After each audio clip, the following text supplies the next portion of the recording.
Hi beautiful people, welcome back to my channel. I'm so glad you're here today.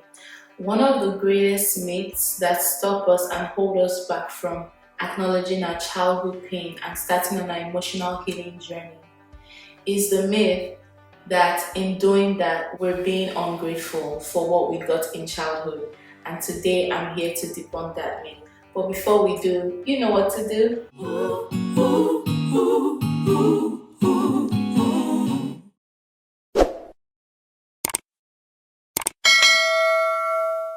Imagine this scenario.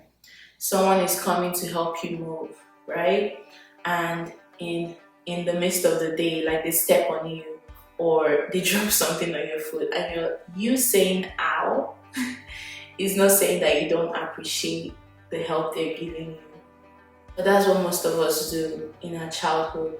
We can't bring ourselves to look back objectively and see how maybe the things that the caretakers in our lives did affected us negatively, because we are afraid that in saying that the way that this person treated me, it really hurt me. We're afraid that saying that means that we're saying we're ungrateful for everything they gave to us. And this is especially true with our parents. We're all human beings, right? Our parents too are human beings, which means they have flaws, they have imperfections. And if you're flawed and imperfect, you're going to wound other people. So you acknowledging that you were wounded by your parents is not you saying that you're ungrateful for everything they gave you. It's not you saying that you wish you had different parents. No, it's you acknowledging the pain of childhood. And there's room for both. There's room for you to both be grateful for your parents and what they give you, and to acknowledge the pain that their imperfections cost you. I think that is the bedrock, and that is the starting point to diving into your emotional healing. Many of us stop ourselves from acknowledging our pain because we're afraid that in acknowledging our pain, we're somehow dissing the other people or the person that caused us pain. We're somehow saying something negative about them, but we're not. We're just acknowledging that they're imperfection as human beings, which is expected, or maybe some of them were just straight up abusive. But whatever they did is affecting us in a negative way. And that's the first way to give your heart a voice. That's the first way to advocate for the inner child inside of you. Acknowledging that pain. If somebody else, if a different child was in the situation you were in, it would probably be easier for you to acknowledge, like, wow, that was really painful for that child. Do that for yourself. Have that same compassion for yourself.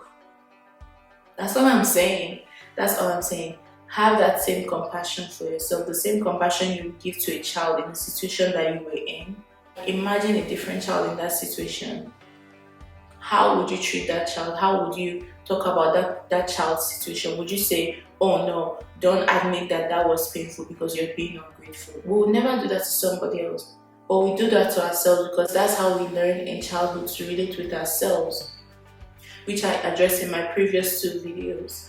Maybe the adults in our life, whenever we were sad or we were in pain, made us feel, taught us to believe that saying that we're hurt by something means that we're ungrateful. And so we carry that to the extreme throughout life. And many of us are in so much pain, but we're so afraid to acknowledge that pain because we're afraid that that shows that we're ungrateful. But until you acknowledge that pain, you can't heal that pain. That's the first step to healing, is acknowledging your hurt. If you can't acknowledge that you're hurt, you can't get healing for that hurt. So when you're acknowledging it, know that you're coming from a place of, I want to bring healing to myself, not necessarily blame to the other person involved. And I think that's going to really help you. Alright, that's all I have for this video. Let me know down in the comments if this helped you, how this affected you, what experiences have you had with this concept of acknowledging your pain versus that being like an indictment on other people. Let me know down in the comments below. And as always, don't forget to like, subscribe, and share this video with someone who is seeking emotional healing. Don't forget to grab your merch, your mirror healing merch. My heart behind this is that when you stand in the mirror, instead of hearing the voices that tear you down, you're reminded of how wonderful you are. And until you see me next time, know that you're loved, you're cherished, and your pain is worth acknowledging. You're worthy of healing. Okay, bye.